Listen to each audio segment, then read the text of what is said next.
Hi, my name is Brittany Hill. I am a computer science major and I go to Georgia State University in Atlanta. My name is Emma Dodu. I'm from the Pennsylvania State University and I'm majoring in information sciences and technology. My name is Austin Garcia. I go to Iowa State and I'm a computer engineering major. So essentially what our group did was create a prototype to help manufacturers and their trainees develop products.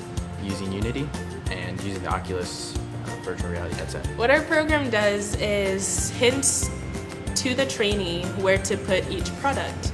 And at the end of the program, they have a developed wing assembly.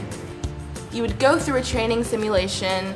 It would show you a highlighted block that you were supposed to put onto the wing, and you would move it into the wing assembly area, and then you'd get bolts and you'd screw the bolts in, and it would put you step by step through the whole training process, and you would learn how to create the wing in that manner. And then at the end, you would get your time, how long it took you to create that wing, what errors you did while you were creating the wing, and the overall efficiency of your wing assembly. And you can keep doing that process over and over so that you can improve your wing assembly.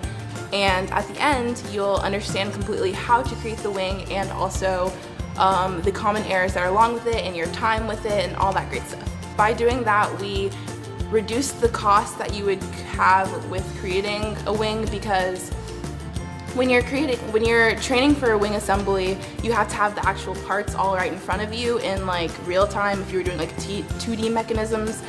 But because you're doing it in virtual reality, you don't have to have any of the products in front of you. You can just press reset when you want to restart the program, and it's just a lot faster when it comes to time and a lot cheaper when it comes to the products that you're using.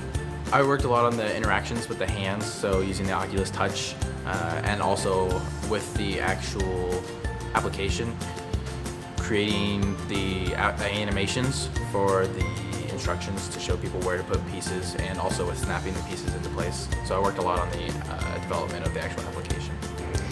I helped with the shaders and creating the environment. I also worked mainly on the poster and our paper. I created the menu for the wing assembly. So there's 2 buttons at the beginning where it's controls and wing assembly, and when you click wing assembly, it's guided and unguided. And guided is more it tells you what you're doing, and unguided is obviously less instruction. You more have to think for yourself, and I kind of just did that whole layout. I also did a lot of the writing for the research paper, and I also did the ray casting. So when you're selecting the buttons in the menu, you there's a laser beam, and you click it like that and down, and it's really cool. So I did that. Group work is a great learning experience. Working with different groups of people who have different skill sets. So some of my group members were stronger in coding and design than I was, but just working together and developing a final project was one of the most beneficial things that we came up with. So I learned a lot of new skills. I learned a new coding language. I learned how to use Unity a lot more efficiently. I learned Maya. I learned SolidWorks.